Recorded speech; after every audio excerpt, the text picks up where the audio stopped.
So here's a question I'm getting asked quite a lot at the moment. Why are they forcing so many EVs on us? To be clear, that's a question I'm being asked by you guys and not by like my kids at home. They're not so bothered about the state of the electric car market, but it is a good question. And today I'm gonna answer it, or at least try to answer it, with the help of a lot of breakfast cereal.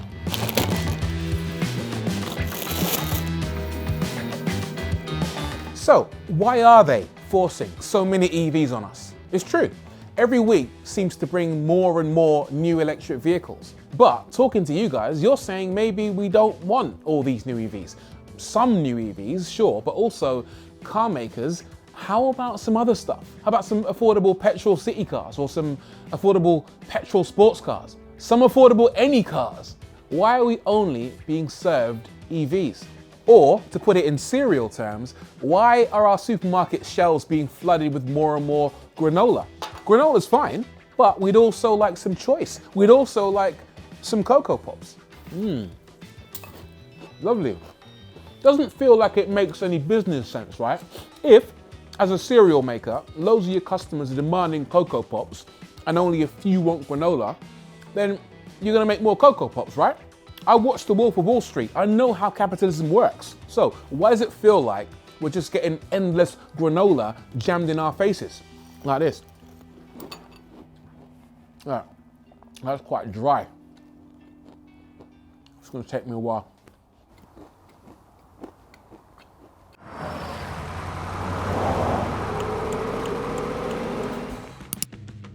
You know what? You're not imagining it. They are forcing EVs on us, but the they are not necessarily the they that you think they are, if you see what I mean. And that's because in the UK at least, the they in question isn't the car makers, it's the government. In particular, it's a piece of government legislation called the Zero Emissions Vehicle Mandate. That's dry.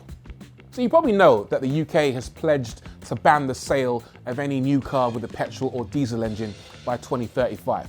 But here's the other important bit. That 2035 date isn't a hard switchover.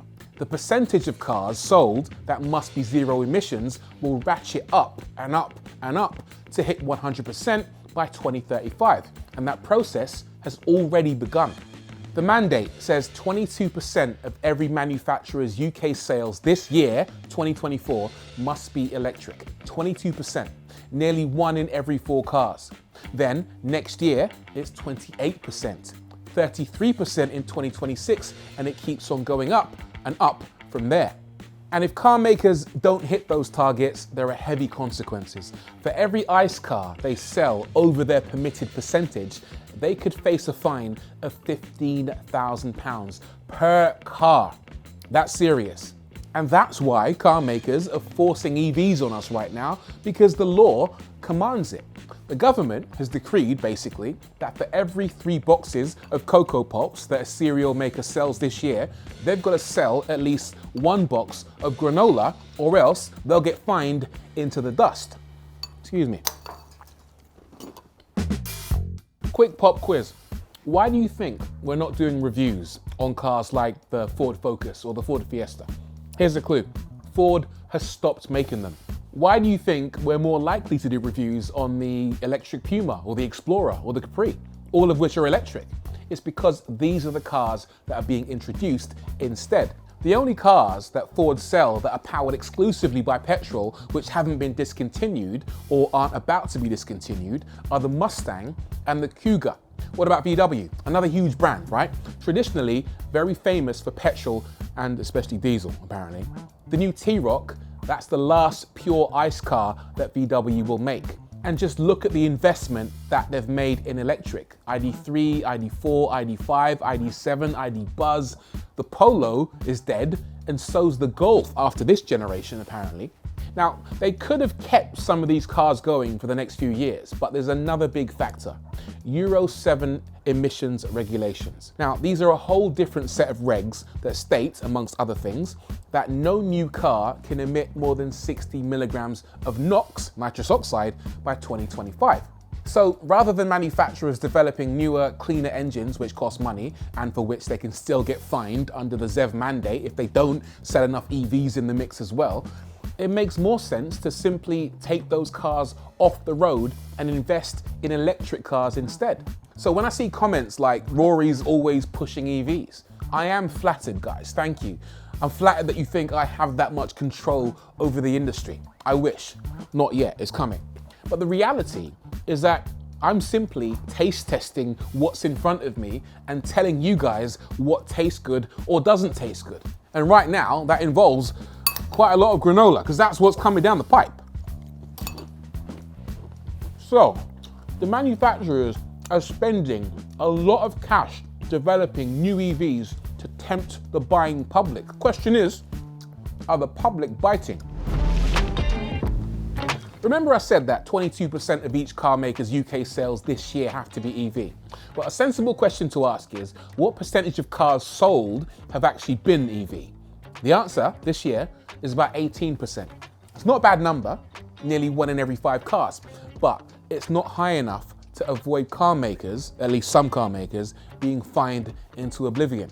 In fact, UK manufacturers say that shortfall means they're facing ZEV mandate fines of £1.8 billion this year. That's at least part of the reason why Vauxhall announced last month that it would close its Luton factory. That plant only makes petrol and diesel vehicles, about 100,000 every year. If they kept it open and just pumped out ICE vehicles, well, that could have meant hundreds of millions of pounds in fines. They had to shut it down in order to concentrate on making electrics. In short, it's a bit of a mess. So what's the answer? Well, you could say to the car makers, look, that's the law, deal with it. You have to make EVs. But if people don't want to buy your EVs, then you're going out of business. It's, survival of the fittest. But that comes with consequences. Closing car factories means the loss of thousands of jobs. But there is a little ray of light. And that's because one thing that car makers are allowed to do within the ZEV mandate is to buy and sell credits. In other words, if you're a company that only sells granola, like Tesla, well then you can sell some of your excess granola credits to a company that only makes Cocoa Pops, like Aston Martin. A bit like this. There you go. Now it's nice and healthy. And that's exactly what's happening. Earlier this year, it was reported that Tesla could earn up to £400 million in 2024 by selling ZEV mandate credits, which is useful because Elon's a bit short on cash now, isn't he?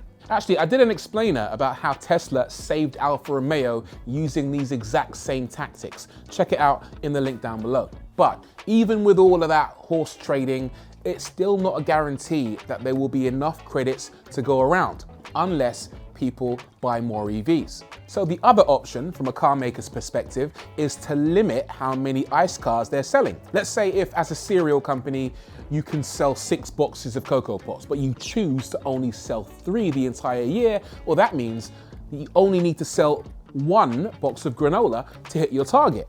Not a great way to run a cereal company, but it is a way to meet your targets. And that's exactly what Ford recently suggested it might have to do in order to hit its targets. If each petrol car you sell is costing you 15 grand in fines, you're losing money on every sale, because not many companies are making 15 grand profit per car in the first place. In fact, there might only be one.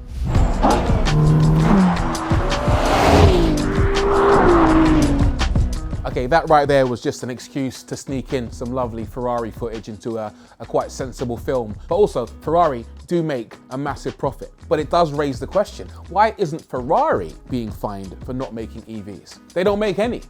Well, Ferrari is exempt because they register fewer than 2,500 cars per year in the UK. It's funny how the cars that pollute the most seem to be exempt. Anyway, there is one big thing you can do to fix all of this. You make EVs cheaper. People might not love granola, but they're more likely to buy it if it's half the price of Cocoa Pops. Problem is, making EVs is more expensive than making ICE cars. It's coming down in price every year, but still, at the moment, car makers can't build them quite as cheaply. Now, if the government is so desperate to get everyone eating granola, what they could do is offer a bit of a sweetener, a couple of quid off each pack. That is going to make a difference. And that is what used to happen with electric cars in the UK back in the day. A decade ago, the government would offer a grant of up to £5,000 on new EVs and plug-in hybrids. Over the years though, that grant got smaller and smaller and finally completely disappeared. But now, the car makers are saying, if you want us to sell all these EVs, you're gonna have to offer the buyers, you guys, some incentives, grants, tax breaks, something. Help us make that granola a little bit sweeter. A bit like this. So far, the government, they're not playing ball. Basically, they've said, these are the rules, you've got to figure out how to play by them. But there are signs that might change, that the rules might slacken off. With so many car makers saying that these targets could put them out of business and kill off a whole load of jobs in the process, the government recently announced a consultation process which will report back in early 2025. But before you get too excited, that review won't fundamentally change the direction of travel here. Like it or not, people are still heading towards a granola-only breakfast future. Another bite for me. But it might mean a bit more flexibility. It might even mean slightly cheaper new EVs for us buyers, which would be nice. And, by the way, the government, if you're spitballing ways to make EVs more attractive, you could start by figuring out how to make public charging less ludicrously expensive in the UK. Just a suggestion. So there we go. Sorry for the deep dive into the world of government regulation and also cereal, but the conclusion is, no, you're not going mad. EVs really are being rammed down our throats at the moment, but if you don't like it, don't blame the car makers, and definitely don't blame me. I just test what's on the market, and the market is being influenced by the mandate. Blame the mandate. Oh, and if you've enjoyed this video and you've learned something, please do like, sub, bell, you know the drill. George, can I get some water? Or some milk, something. Help me out here, bro.